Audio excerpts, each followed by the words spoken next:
Cada uno de ustedes por estar aquí esta mañana, iniciando una nueva serie que comenzó el domingo pasado, pero la vamos a continuar hoy.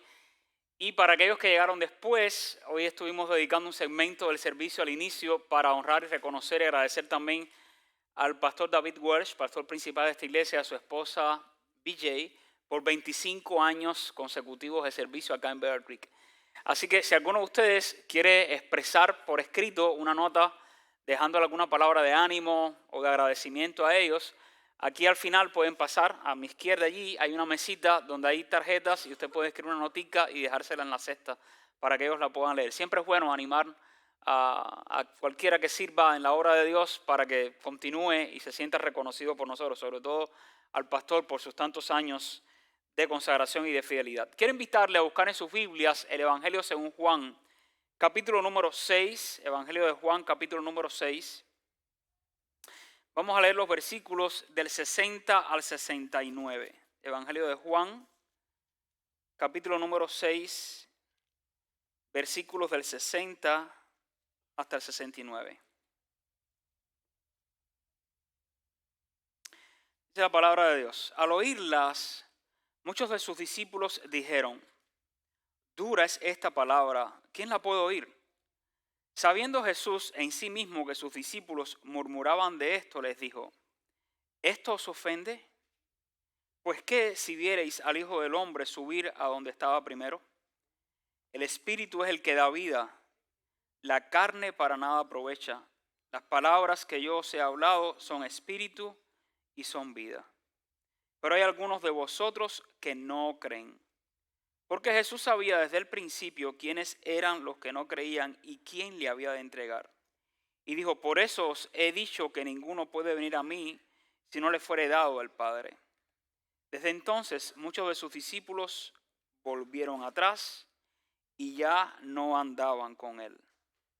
Dijo entonces Jesús a los 12: ¿queréis acaso iros también vosotros? Le respondió Simón Pedro: Señor, ¿a quién iremos? Tú tienes palabra de vida eterna, y nosotros hemos creído y conocemos que tú eres el Cristo, el Hijo del Dios viviente. Vamos a orar. Padre, nosotros te damos muchas gracias por tu palabra que es dinámica, que es viva y que tiene poder para penetrar en lo más profundo de nuestro corazón y de nuestro ser, ayudarnos a entender nuestra realidad y nuestra necesidad de ti, y también a llevarnos a un conocimiento más profundo acerca de quién tú eres, incluso ser usada por tu Espíritu Santo para mover nuestra voluntad a hacer la tuya. Y es lo que te pedimos en esta hora. Tú conoces la necesidad espiritual de cada uno de nosotros que estamos en este lugar escuchando tu palabra. Y también de aquellos que probablemente están mirando el servicio en línea. Te pedimos que tu palabra, oh Dios, cumpla el propósito por el cual nos las has dado.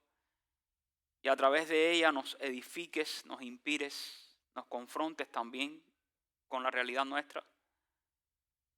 Y nos ayudes y nos muevas a hacer tu voluntad y a vivir conforme a ella. Perdona nuestras faltas y pecados. En el nombre de Jesús te lo imploramos humildemente. Amén, Señor. Acabo de llegar de la República Bella del Salvador. Hubo una institución que me llevó, me invitó y pude compartir conferencias con un grupo de pastores en una red de 9 iglesias que están haciendo un trabajo fantástico. Vengo impresionado de lo que Dios está haciendo allí. 9 iglesias que semanalmente sirven a más de 7,000 personas. ¿Se imagina usted eso? 9 iglesias. Así que tuve a esos 9 pastores, a varias de sus esposas. Compartimos juntos en el entrenamiento. El domingo prediqué también en una de las 9 iglesias de la red en la ciudad de Santa Tecla. Pero tuve el chance, aunque el viaje fue bien corto, de poder visitar el centro histórico de San Salvador y uno de los volcanes que hay cerca de Santa Tecla. Así que El Salvador es un país precioso, tiene un país bello y se nota que la mano de Dios está sobre El Salvador. Se respira tranquilidad, seguridad, bienestar. Yo sé que no todo el mundo está contento, pues es imposible que todo el mundo esté contento. Y hay sospechas de cosas que quizás en un futuro, pues, El Salvador tendrá que decidir qué va a hacer con ellas. Pero están las cosas mucho mejor que estaban antes. Y algo que noté también y respiré fue prosperidad. Prosperidad financiera, oportunidades de crecimiento, de ir mucho más adelante. Y una de las cosas que hice fue mirar la diversidad gastronómica que tienen en El Salvador. Y aunque hay familias en necesidad, y por cierto hay muchas iglesias ayudando a muchas familias en necesidad, esta iglesia donde estuve predicando mensualmente da más de 20,000 comidas a personas en necesidad. Mensualmente, 20,000 comidas. Así que hay gente en necesidad, pero también hay oportunidad para el que trabaja y prospera de poder comer. Y entonces, en gratitud al tiempo que el pastor principal de esa iglesia me dedicó a conocer algunos sitios históricos preciosos allí, pues lo invité a cenar, hay que ser agradecido, ¿no? Y pagué yo. Y mi sorpresa en ese restaurante, yo tenía hambre esa tarde, yo no acostumbro a comer en las tardes, tenía un hambre y entonces le dije, pastor, vamos, que quiero invitarlo a cenar. Y para mi sorpresa, cuando llegamos a ese restaurante precioso, bellísimo, me traen el menú. Y el menú tenía como 10 páginas. Y yo dije, no, esto no es Estados Unidos, esto es Centroamérica.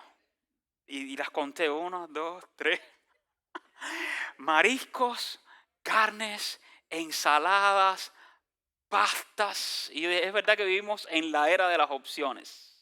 Aún en países centroamericanos, ¿no? Hay muchas opciones. En otros países no, pero en El Salvador hay opciones. Vaya a El Salvador que le va a encantar. Y hay muy buena comida. Pero sí, eso me hizo pensar, wow, miren cómo es posible que en el país más pequeño de las Américas haya tantas opciones gastronómicas. Y riquísimas, por cierto, un restaurante que se come bien. Pero saben que a veces también eso se aplica a otras áreas de la vida. Nosotros pensamos que en el área espiritual también vivimos en una era de opciones. Y cuando tú y yo vivíamos en nuestro rancho, en nuestro barrio, en nuestro país, y quizás te pasaba como en mi país, por ejemplo, que si acaso había una iglesia bautista en todo el pueblo o en toda la ciudad. Ya después empezaban a fundar iglesias, ¿no? Acá en Estados Unidos, antes de yo venir de visita, muchos me decían, no, si en Estados Unidos en cada iglesia en cada esquina prácticamente hay una iglesia. ¿Qué me decían con eso? Hay una cantidad de opciones. Y es verdad, ustedes mismos, algunos viajan hasta 40 minutos y hasta 1 hora o más de 1 hora para llegar a Bear Creek. Y en ese recorrido han contado ya las iglesias que le pasan por delante. Hasta que llegan a Bear Creek hay opciones, hay opciones. Pero ¿saben un peligro a veces de muchas opciones? O de un país donde abundan las opciones. Es que entonces nos empezamos a poner, como dicen los americanos, medios picky. Y entonces sucede que como ya he comido tantas pupusas, no quiero más pupusas. Ahora lo que quiero es un plato diferente, a mi gusto, aunque me cueste. Y entonces cuando voy a una iglesia, estoy sobre todo con la mentalidad del consumismo. Deja ver qué me puede dar esta gente a mí. Y que me guste a mí y le gusta a mi familia y todos estemos contentos. Y entonces en la búsqueda de iglesias pasa como a veces con los restaurantes, que ya no te gusta este, y entonces tú vas al otro a ver si aquel te gusta y te satisface. Y quizás te guste por un tiempo, pero ya te aburres de ese, ¡pum! Y vas para el otro. Y no logras establecerte, hablando de iglesias, en un lugar donde tú puedas crecer y puedas ir adelante.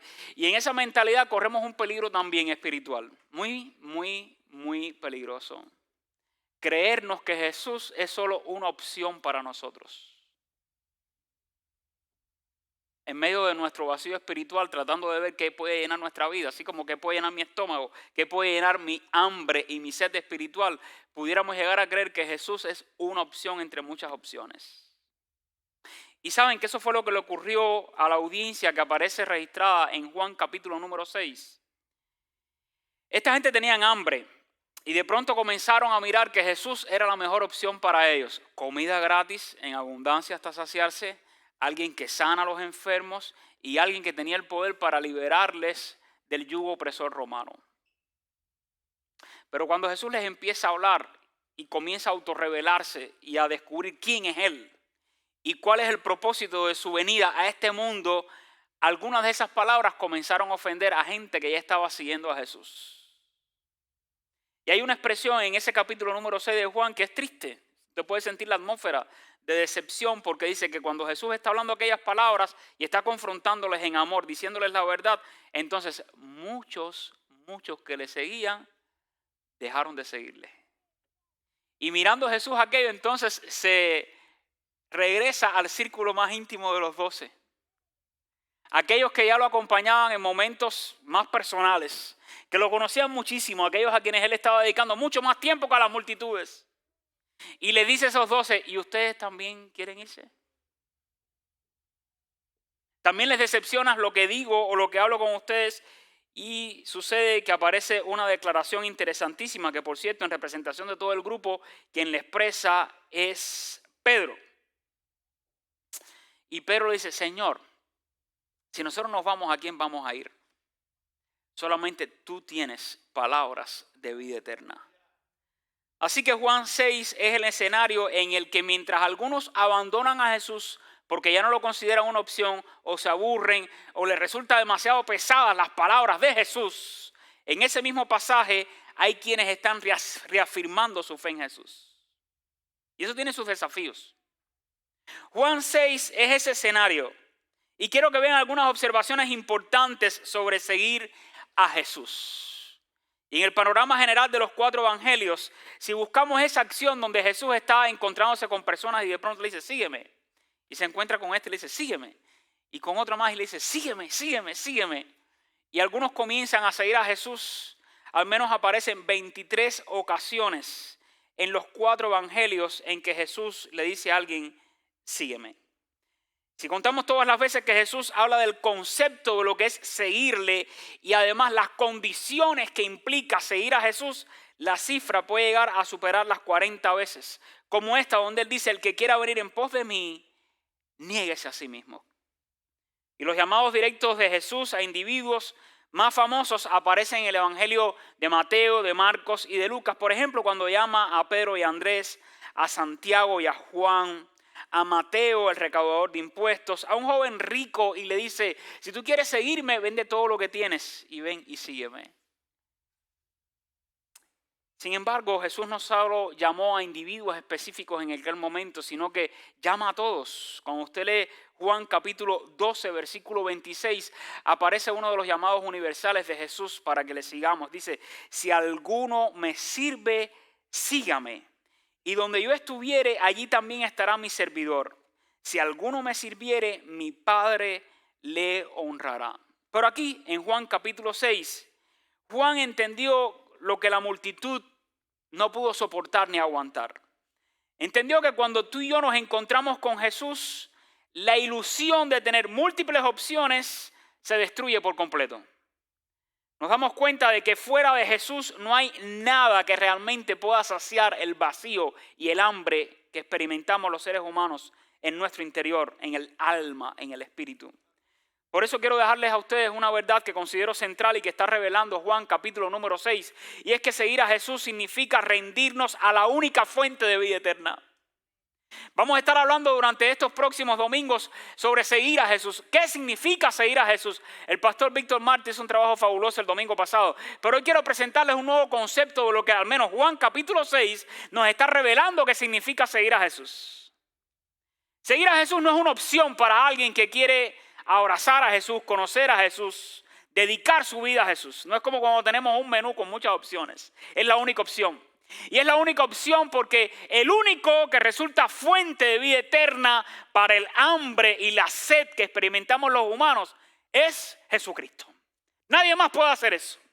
No hay otras opciones en el menú. En ese menú en el que nosotros buscamos con hambre y sed que puede saciar nuestra hambre y nuestra sed, el único que puede saciar el hambre espiritual en el ser humano se llama Jesucristo. Y quiero examinar junto a ustedes qué significa realmente rendir nuestra voluntad. Si es que rendirnos a la fuente de vida eterna va a saciar nuestra hambre, nuestra sed espiritual, ¿qué significa entonces rendirnos ante aquel que lo es todo para el ser humano? Primero me gustaría que analicemos la naturaleza de esa rendición y que usted pueda leer con calma nuevamente los versículos del 60 al 65. Pero hablando de la naturaleza, de lo que es esa rendición, es importante que entendamos que el discipulado cristiano, seguir a Cristo, no es solo un asentimiento mental. De yo conocer intelectualmente quién es Cristo, o de tener un conocimiento de la palabra, ya sea parcial o profundo, acerca de quién es Cristo, quién es Dios, quién es el Espíritu Santo, qué es la vida eterna. Discipulado cristiano es más que eso.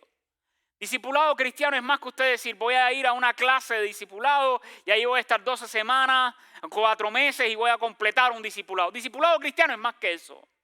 Discipulado cristiano es más que poner en la mente de alguien conocimiento, aunque es bueno dominar el conocimiento, entender intelectualmente qué dice la Biblia, qué revela Dios de sí mismo, qué revela Cristo acerca de sí. Discipulado cristiano es rendición gozosa de nuestra voluntad.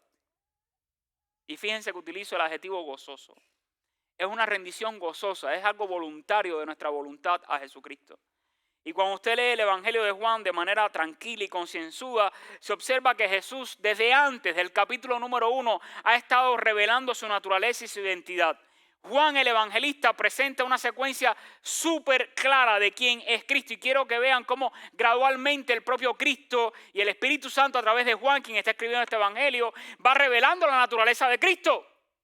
Y cuando uno va descubriendo quién es Cristo, uno gozosamente se rinde a Él. Porque no hay nadie como Él.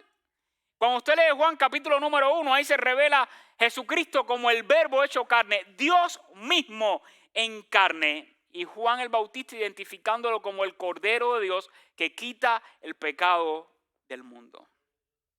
Luego en capítulo 2, usted ve el poder de Jesús, cómo está transformando el agua en vino en las bodas de Caná y cómo con su autoridad espiritual está purificando el templo que lo estaban corrompiendo con negocios. Solo podía hacerlo Él porque solo Él es Dios. Luego en el capítulo número 3 hay un diálogo interesantísimo entre un maestro de la ley, alguien que se suponía intelectualmente conocer las grandes profundidades acerca de la persona de Dios, pero que no entendía el concepto básico y fundamental de que para uno heredar el reino de Dios necesita nacer de nuevo. Algo tan sencillo como eso, no lo sabía. Conocía otras profundidades, otros conceptos teológicos de la época que solamente quizás podían dominar y hasta explicar e ilustrar con precisión maestros de la ley. Pero no entendía en esa conversación de Jesús qué significa nacer de nuevo. ¿Qué es eso? ¿Meterme de nuevo en el vientre de mi madre? Le pregunta Nicodemo a Jesús. Más adelante en Juan capítulo número 4, Jesús está conversando con una mujer samaritana. Dios hecho carne, rompiendo barreras culturales y prejuicios de la época para salvar a una mujer. Y Jesús se revela como la fuente del agua viva en ese momento, utilizando el propio escenario del pozo donde la mujer ha venido a buscar agua. Ahora llegamos a Juan capítulo 6. Y en Juan capítulo 6 se nos enseña algo. Para seguir a Jesús no basta con saber quién es Jesús. Y eso es algo muy común en la cultura hispana. Usted va a cualquier país latinoamericano, y quizás lance esa pregunta así sencilla. ¿Cuántos de ustedes creen en Dios? Y la mayoría. ¿Saben qué admiro? Bueno, en República Dominicana también, cuando visité República Dominicana y estudié un poquito más de su cultura y de todo, en la bandera de República Dominicana está la Biblia abierta, la cruz y Dios. En el lema del Salvador también está la palabra Dios, unidad, y ahora no recuerdo el otro. Libertad. Pero ahí está Dios. Y tiene una estatua de libertad y el nombre de Dios inscrito en la estatua ahí en el parque, frente al Palacio Nacional. Y puede ser que alguien que haya nacido en ese país, criándose en esa cultura cívica, usted le pregunte, ¿tú crees en Dios? Y te diga que sí. ¿Por qué? Porque forma parte de la cultura nacional creer en Dios. Pero Juan capítulo 6 nos está diciendo a todas luces que saber que Dios existe no basta para seguir a Jesús. Y que no basta sencillamente con reconocer quién es Jesús. ¿Sabes por qué? Porque aún los propios enemigos de Dios, los demonios, creen en Jesús. ¿Y saben quién es Jesús? Cuando usted lee Santiago capítulo número 2, versículo 19, dice, tú crees que Dios es uno, haces bien, haces muy bien. Porque también los demonios creen y tiemblan. Así que saben quién es Jesús, reconocen el poder de Jesús y reconocen incluso la autoridad espiritual de Jesús sobre los demonios del infierno. Así que el asentimiento mental no es discipulado.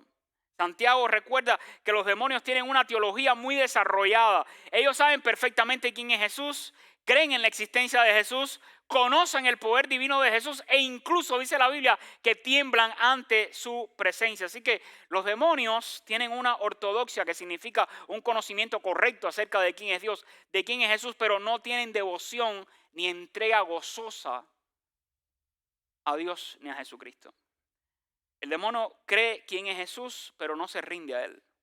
Por eso, si nuestro cristianismo se limita únicamente a conocer los datos bíblicos de Jesús y a estar de acuerdo con esos datos, estamos operando en el mismo nivel de los demonios si no nos rendimos a Jesús. Porque seguir a Jesús exige que el conocimiento vaya al corazón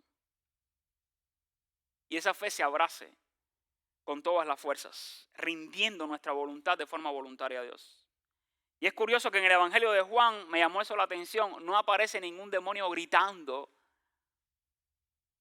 por temor a Jesús. En otros evangelios sí. Hay momentos en que Cristo se encuentra con personas endemoniadas y usted ve encuentros de demonios con Jesús y chillan, reconociendo la grandeza de Jesús y gritan.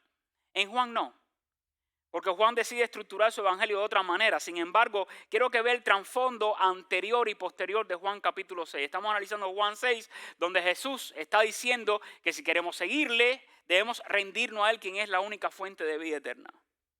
Y aunque no aparecen demonios que saben quién es Jesús, quiero que tomen en cuenta algunos elementos del contexto anterior y posterior de Juan capítulo número 6. Interesantísimo, nos revela algo muy claro de nuestra propia naturaleza humana.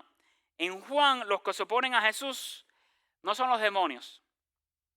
Pero esta gente tiene una ceguera espiritual. ¿Sabe quiénes eran? Líderes religiosos que decían creer en Dios. Y otras multitudes que por un momento siguen a Jesús, pero se niegan a creer en Jesús o a rendirse a Jesús. Por ejemplo, cuando usted ve y lee Juan capítulo 8, 23 al 24, dice, Jesús continuó diciendo, ustedes son de abajo, yo soy de arriba, ustedes pertenecen a este mundo, yo no. Por eso dije que morirán en sus pecados, porque a menos que ustedes crean que yo soy quien afirmo ser, morirán en sus pecados. Y esa creencia va más allá de un mero conocimiento intelectual. Habla de una fe salvífica, de reconocer que quien único me puede liberar a mí de mis pecados y ofrecerme vida eterna es Jesucristo. Y aún en el propio capítulo 8 de Juan, pero ahora los versículos 43 al 45, y estos textos no aparecen en pantalla, por eso me gustaría que usted lo buscara en sus Biblias. Juan 8, 43 al 45 dice, ¿por qué no pueden entender ustedes lo que les digo? Y Jesús dice, es porque ni siquiera toleran oírme. Pues ustedes son hijos de su padre, el diablo. Les encanta hacer las cosas malvadas que él hace. Él ha sido asesino desde el principio y siempre ha odiado la verdad. Porque en él no hay verdad. Cuando miente, actúa de acuerdo con su naturaleza porque es mentiroso y el padre de mentira. Y el versículo 45 de Juan 8 dice, por eso es natural que no me crean cuando yo les digo la verdad. Pero me llama algo la atención en el contexto anterior a Juan 6. En Juan capítulo número 2, recuerden, no es un evangelio en el que se hace mención a encuentros de Jesús con demonios, pero sí Jesús entendiendo la naturaleza humana, que puede actuar en ocasiones como actúan los demonios, creyendo intelectualmente que Jesús existe, entendiendo su poder sobrenatural, pero no rindiéndose a él. Quiero que busque este pasaje, a mí me llamó muchísimo la atención releerlo. Juan capítulo 2, versículos del 23 al 25, dice, estando Jesús en la fiesta de la Pascua, muchos creyeron en su nombre, viendo las señales que él hacía. Es decir, habían señales que validaban la divinidad de Cristo. Y debido a eso, muchos creían en el nombre de Jesús. Pero Jesús mismo no se fiaba de ellos, porque conocía a todos. Y este es otro de los textos que demuestra la omnisciencia de Cristo. Quien único puede conocer los pensamientos de la humanidad es Dios. Y aquí está Juan, capítulo número 2, diciendo que Jesucristo los conocía a todos. Y porque los conocía, no se fiaba de ellos. Y dice, y no tenía necesidad de que nadie le diese testimonio del hombre. Subraya esta expresión. Pues él sabía lo que había en el hombre. Jesús sabe lo que hay en ti y en mí. Jesús nos conoce. Y Jesús sabe si cuando le decimos, Jesús, yo creo en ti, ese conocimiento es intelectual o es una expresión donde realmente nos estamos rindiendo a la única fuente de vida eterna, que es Él. Así que Jesús sabía que aquella fe era una fe intelectual y de conveniencia, pero no una rendición del corazón. Esa es la misma multitud que en el capítulo 6 ahora comienza a abandonar a Jesús. Pero Jesús ya sabía quiénes eran. La diferencia entre asentir mentalmente como la multitud o como los demonios y la rendición gozosa a Cristo de un verdadero discipulado se mide, ¿sabe dónde? En el terreno de nuestra obediencia y de nuestras decisiones. No se mide en cuántos versículos puedes llegar a citar, sino en qué hacemos tú y yo cuando la palabra de Jesús choca con nuestra voluntad humana y carnal. Llevemos esto a una práctica. Me gustaría que hicieras una auditoría de tu billetera, de tu tiempo y hasta de tus secretos. Porque en nuestras finanzas pudiéramos saber a la luz de la Biblia y mentalmente que Dios es nuestro proveedor. Y alabamos a Dios porque es nuestro proveedor. Pero la rendición realmente nuestra a nuestro proveedor se ve, por ejemplo, cuando realmente diezmamos u ofrendamos con gozo, aún cuando vemos la cuenta de banco o la billetera o debajo del colchón, si es que todavía guardas tu dinerito allí y tienes tu guanajita echada allí debajo del colchón, te dicen que tu dinero no va a alcanzar. Y si retienes lo que es de Dios por temor o por tacañería o por avaricia, tu mente cree en la provisión de Dios, pero tu voluntad no está rendida al proveedor de tu vida. O en tus relaciones. Sabes mentalmente cuál es el diseño de Dios para las relaciones. Pero la rendición ocurre cuando realmente estamos frente a alguna crisis relacional y ahí tenemos que decidir qué hacemos con el conflicto y qué solución le damos. Tú sabes mentalmente que Jesús nos ha mandado a perdonar. Pero la rendición en el discipulado se activa en el momento en que decidimos a aquellos que quizás nos han herido, nos han traicionado, nos han dañado, no pagarles con la misma moneda. Y ahí estamos renunciando a nuestro derecho de venganza, un derecho y un sentimiento muy humano. Pero si Jesús hiciera una auditoría en tu vida y en la mía, así como conocía los pensamientos de la gente en Jerusalén, que Él sabía quiénes eran, Él sabía qué sentían, Él sabía qué pensaban. Te pregunto, ¿encontraría Jesús en ti y en mí un discípulo realmente rendido a sus pies o simplemente personas que decimos ser creyentes, que estamos bien informados acerca de lo que dice la Biblia, pero que no dejamos que Jesús transforme nuestra vida? Y hoy quiero animarte y desafiarte a que no salgas de aquí respondiendo únicamente con lo que sabes acerca de Jesús, sino rindiendo tu voluntad a la de Cristo. En segundo lugar, no solamente quiero ver a la luz de este pasaje la naturaleza de la rendición, es decir, no se trata solamente de un conocimiento intelectual, se trata de la rendición gozosa de nuestra voluntad a la única fuente de vida eterna. En segundo lugar, es importante que entendamos que hay beneficios de esa rendición. No solamente en qué consiste esa rendición, sino que qué beneficio, y hoy hay mucho de eso, nosotros lo entendemos muy bien. Alguien nos está vendiendo algo y ¿por qué yo tengo que comprar eso? ¿O por qué tengo que aceptar lo que me estás ofreciendo? ¿Por qué? Yo estoy tratando de analizar qué beneficio va a tener eso para mí. ¿Verdad que sí? Bueno, hay beneficios de rendirse gozosamente a Jesús. El discipulado cristiano jamás va a ser una pérdida. El discipulado cristiano es la ganancia de la vida eterna. Lo más precioso que podemos llegar a adquirir. Y el Evangelio de Juan está estructurado en torno a varias declaraciones de Jesús, donde Jesús dice, yo soy. Esto es lo que yo soy. Y debido a eso que soy, tú puedes recibir un beneficio de mi persona, de mi naturaleza y de lo que yo soy. Hay varias declaraciones de Jesús diciendo yo soy en el Evangelio de Juan. Por ejemplo, cuando leemos Juan capítulo 6, versículo 35, el 48 y el 51, Jesús dice yo soy el pan de vida. Y es que mucha gente venía detrás de Jesús para que Jesús los alimentara. Tenían hambre, algo muy normal en el ser humano. El deseo de comer, de alimentarse para sobrevivir. Y esta gente venía detrás de Jesús porque Jesús tenía poder de multiplicar alimentos y alimentarles. Pero Jesús ahora les dice, más que el hambre física, hay un hambre espiritual que es mucho más seria que cualquier otra necesidad básica humana. Y quien único puede saciarla soy yo. Yo soy el pan de vida, es lo que les está diciendo. Yo soy el que sostiene la vida del alma.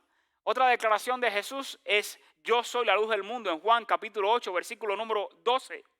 Es decir, solamente permaneciendo en su luz podemos llegar a poseer vida eterna. Otra declaración importante en Juan capítulo 10, versículo 7 y el versículo 9. Dice Jesús, yo soy la puerta de las ovejas. Es decir, soy la única entrada legítima a la salvación eterna y a los pastos que dan vida. Jesús también declara, yo soy el buen pastor, Juan capítulo 10, versículos 11 y 14. Ningún pastor supera a Jesús. ¿Por qué? Porque el único pastor que ha dado su vida para salvar a las ovejas es Cristo. Y aunque hubiese un pastor que humanamente quiera dar la vida por sus ovejas, ninguno de nosotros vamos a poder satisfacer las demandas santas y justas de Dios. El único que podía hacerlo como el Cordero de Dios que quita el pecado del mundo es Cristo. El único pastor que podía hacer eso. Pero Jesús también declara, yo soy la resurrección y la vida. Una declaración bastante atrevida, ¿verdad? O él era lo que decía ser o era un loco, estaba desquiciado. Pero Jesús está diciendo, yo soy la resurrección y la vida. No solo resucito, yo mismo soy la resurrección. Él es el absoluto dueño de la vida, con el poder de revertir el estado incluso biológico y espiritual de la muerte. Y otra declaración interesantísima que la cantamos es, yo soy el camino y la verdad y la vida. En Juan capítulo 14, versículo 6, no dice que Él muestre el camino, no dice tampoco que Él enseña la verdad o que regala la vida, sino que Él es las tres cosas. Él es el camino, Él es la verdad y Él es la vida. Así que el único acceso a la eternidad con Dios es solamente posible a través de la persona de Jesucristo. Y una séptima declaración que hay en el Evangelio de Juan para entender los beneficios que podemos tener de rendir nuestra voluntad a la única fuente de vida eterna es cuando Él dice, yo soy la vid verdadera. En Juan capítulo número 15, versículos 1 y 5. Y está sencillamente declarando que una rama separada de la fuente se seca y se muere. Y a la luz de la Biblia, si algo aprendemos es que nosotros, la humanidad que no conoce a Dios, está desconectada de Dios y de Cristo. Y que por lo tanto Jesús es el único que nos conecta a la corriente de la vida divina permanente. Jesús no dejó espacio para ser considerado simplemente un buen maestro, un profeta o un filósofo influyente de su época. En cada una de estas metáforas y declaraciones que utiliza Jesús, Él mismo se presenta como el centro del destino eterno del ser humano. O estamos unidos a Él o permanecemos hambrientos y sedientos espiritualmente, en oscuridad y en tinieblas, sin una puerta de entrada para salir de nuestro vacío espiritual y de nuestra falta de propósito. Permanecemos quizás sin un pastor que le dé vida por nosotros, sin acceso a la eternidad con Dios y destinado a una sequedad espiritual e interior por el resto de la eternidad, o nos rendimos gozosamente a Cristo, quien es la única fuente de vida eterna. Y cuando contrastamos esa multitud que está escuchando a Jesús y de pronto Jesús les está hablando, les está revelando quién es Él, pero les resultan ofensivas las palabras de Jesús y comienzan a retirarse y dejan de seguir a Jesús. Ellos pensaban que quedarse con Jesús era perder su tiempo. Y algunos hoy también lo creen. Cuando usted le habla de Jesús, no me hables de Cristo. Okay, yo no quiero saber nada de Cristo, ni de Dios, ni de la eternidad. Pensaban que seguir a Jesús era también renunciar a sus expectativas terrenales. Pero hubo alguien que entendió y creyó. Ese fue Pedro. Que dejarlo todo por Jesús jamás será una pérdida, porque quedarse con Jesús es ganar lo más preciado, es ganar la vida eterna. Así que en Juan 6 la multitud se fue porque sintió, pensó, creyó que seguir a Jesús no era una buena idea ni un buen negocio. Ellos solamente venían por el pan que llenara sus estómagos. Pero Pedro entendió que el verdadero negocio y la mejor decisión era recibir la vida eterna en Cristo. Y la vida eterna no es simplemente tampoco un concepto teológico. Y no se trata únicamente de esa perspectiva futurista de que si alguien muere aquí, cuando cierra sus ojos va a la presencia de Dios a disfrutar vida eterna. La vida eterna comienza aquí, en esta tierra. En una tierra afectada por el pecado, afectada por las consecuencias de nuestro propio pecado, pero aún aquí, en esta tierra, el ser humano que cree en Jesucristo puede disfrutar vida plena. Y Jesucristo lo dijo, yo he venido para que tengan vida y para que la tengan en abundancia, aquí y ahora y por el resto de la eternidad. Eso es vida eterna.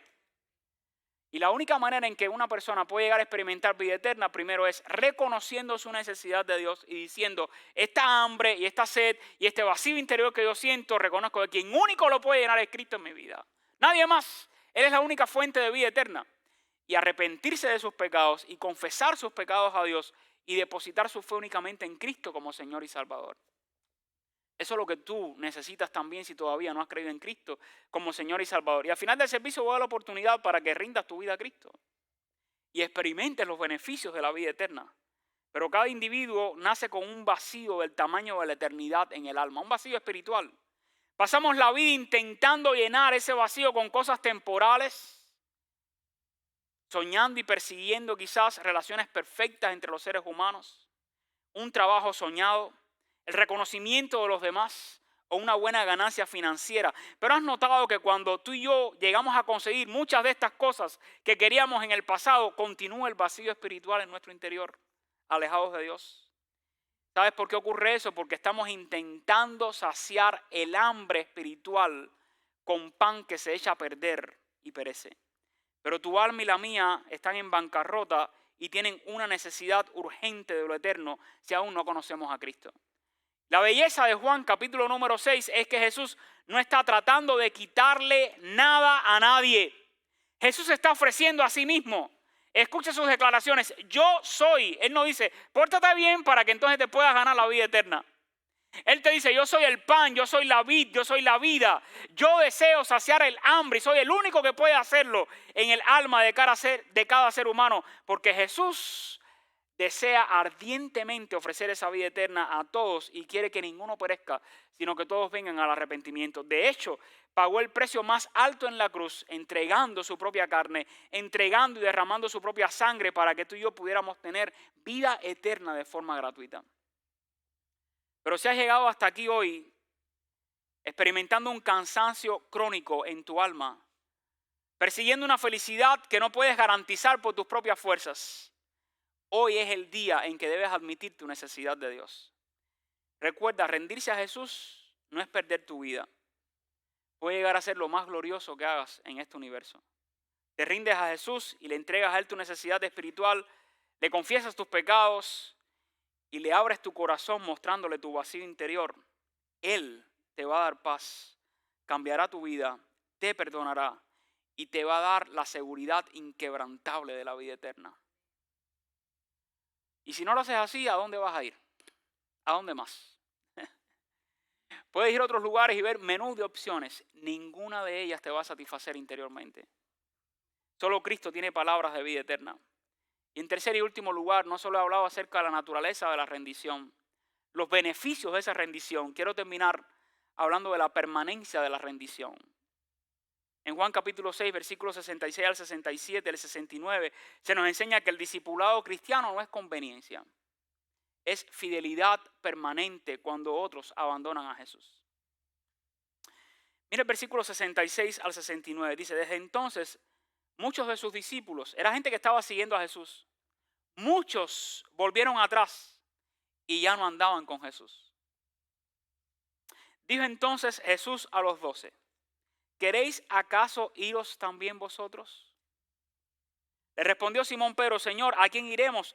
Tú tienes palabras de vida eterna y nosotros hemos creído y conocemos que tú eres el Cristo, el Hijo del Dios viviente. Qué escenario tan precioso, ¿verdad? Mientras muchos están yendo, yo me quedo, yo te voy a ser fiel porque yo he creído quién tú eres y conozco que tú eres el Hijo del Dios viviente. Y quiero que vean en estas palabras, eso no es una simple declaración. Pedro está demostrando una decisión que tomó en el pasado y que permanece firme y constante en el presente, sin importarle que en ese mismo instante muchos estaban dejando de seguir a Jesús. Pero hay un detalle crucial, si tú conoces Biblia, tú sabes que este mismo Pedro, que mientras otros están yendo, él dice, no, yo creo en ti, yo te conozco. Siga pasando las páginas. Porque ese mismo Pedro, después más adelante, niega a Jesús. No una ni dos veces. 3 veces. Y Jesús se lo advierte. En el momento de mayor resolución, aunque todos te abandonen, yo voy contigo, moriré contigo. Jesús le dice, espérate. Antes de que el gallo cante, 3 veces me negarás. Entonces quiero que veamos esta declaración de Pedro y nos miremos en ella como un espejo de nuestra propia fragilidad como discípulos del Señor.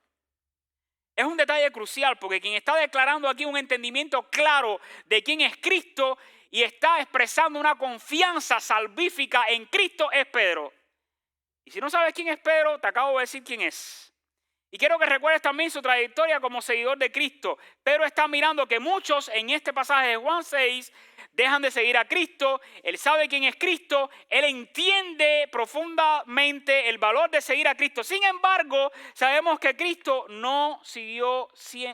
sabemos que Pedro no siempre siguió a Cristo de forma ascendente. Pedro, este mismo discípulo que demuestra un conocimiento teológico profundo y que acaba de pronunciar la confesión más alta que aparece en Juan capítulo 6, es el mismo hombre, discípulo de Cristo, que capítulos más adelante va a colapsar ante la presión de una criada sencilla que lo está señalando como uno de los seguidores inconfundibles de Cristo. ¿Sabe qué nos enseña eso a ti y a mí? Que nuestras mayores certezas bíblicas y teológicas pueden correr el riesgo de ser traicionadas por nuestra propia vulnerabilidad y humanidad. Y que la firmeza de nuestras declaraciones hoy no garantiza la fidelidad de nuestras acciones mañana por nuestra propia fuerza. Y que todos los discípulos de Cristo somos vulnerables y pudiéramos ser propensos a caer si dejamos de depender de la gracia y de la misericordia de Dios. Por eso Pablo, inspirado por el Espíritu Santo, dice: el que se cree firme, mire que no caiga.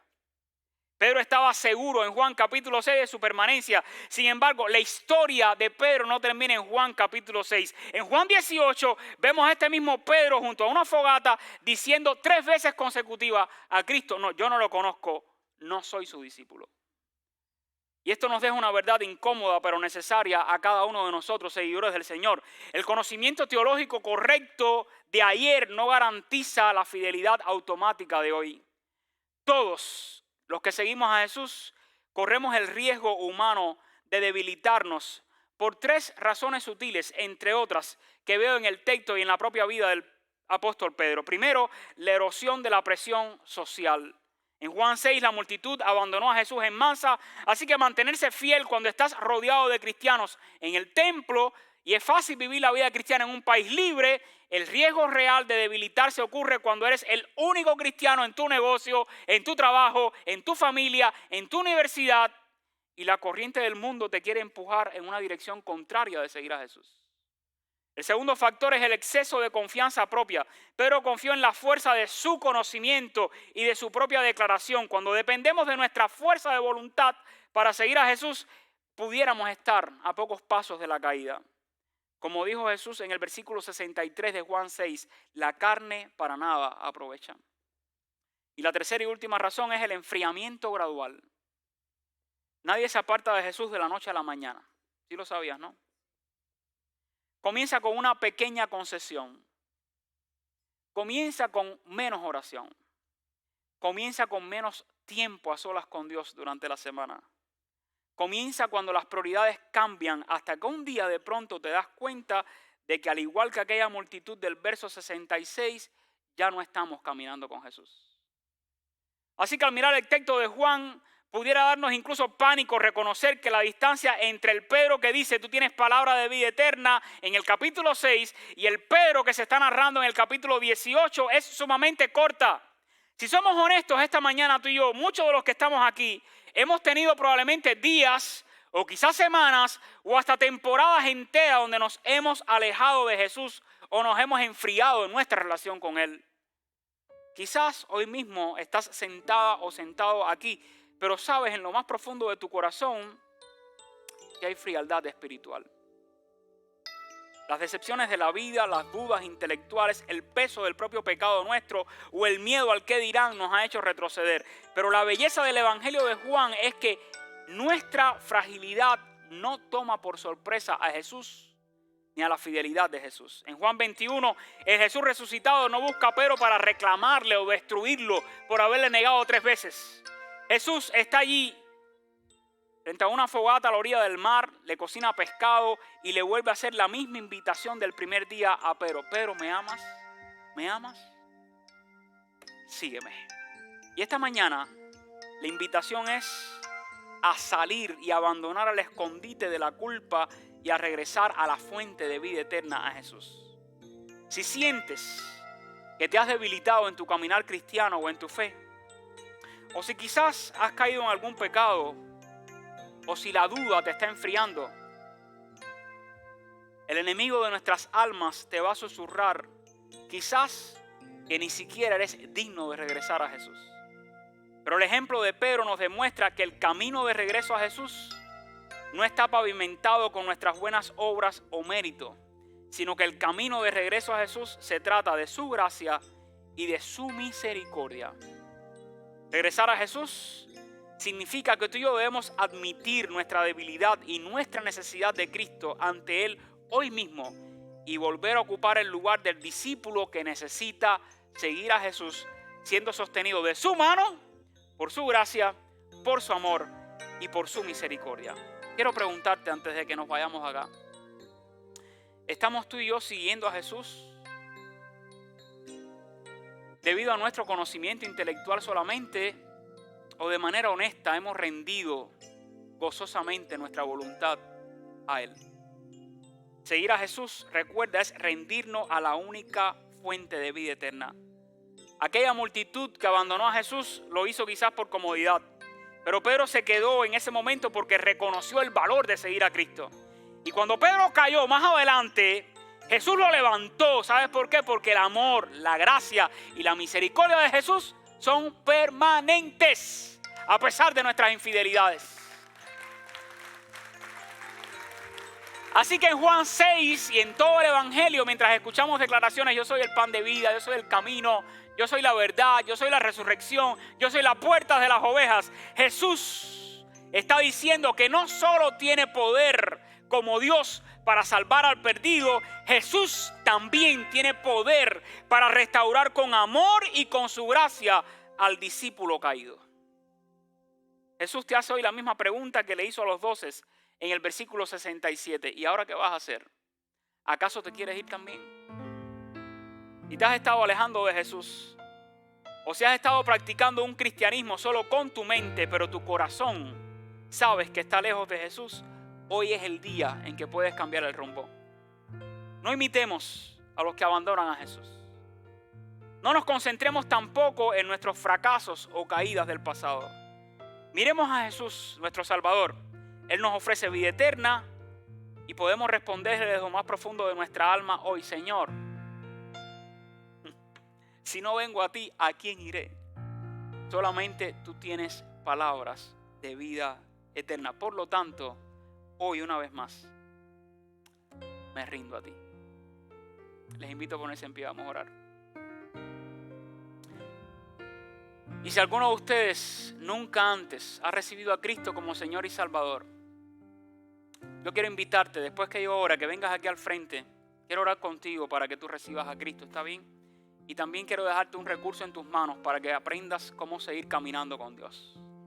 Pero si nunca has recibido a Cristo en tu vida, voy a hacer una oración ahora para que tú con tus palabras le pidas perdón a Dios por tus pecados y recibas a Cristo en tu vida. O si quizás eres un discípulo que quiere volver a Jesús porque se ha perdido el rumbo, hoy regreses a Jesús. Vamos a orar. Padre, te damos gracias por tu amor y por tus misericordias. Te agradecemos por tu palabra que es viva y que es eficaz. Te agradecemos por Cristo, la fuente de vida eterna. Y en esta hora yo te pido que si en medio de nosotros hay alguna persona que aún no conoce a Jesucristo, que hoy pueda ser el día en que se rinda a ti confesando sus pecados y sus faltas y depositando su confianza únicamente en Cristo. También te suplico, Dios, que si en medio de nosotros hay alguien que ya te conoce, pero que se siente alejado de ti, en frialdad espiritual, caído, que tú le levantes y le restaures con tu gracia y con tu poder sobrenatural. Ayúdanos a serte fieles hasta el último momento de nuestra vida en este mundo, o hasta que Cristo regrese por nosotros. Y ahora, Dios, que tu gran amor, tu amor eterno, que la gracia del Señor Jesucristo, nuestro Salvador, y que la comunión del Espíritu Santo sea con cada uno de nosotros hoy y siempre, por los siglos de los siglos. Y el pueblo de Dios dice amén y amén. Dios te bendiga, iglesia. Te esperamos el próximo domingo. Invita a alguien. Gracias. Y si tú quieres recibir a Cristo porque nunca lo has hecho, ven aquí delante. Voy a estar disponible para orar contigo. Que Dios les bendiga.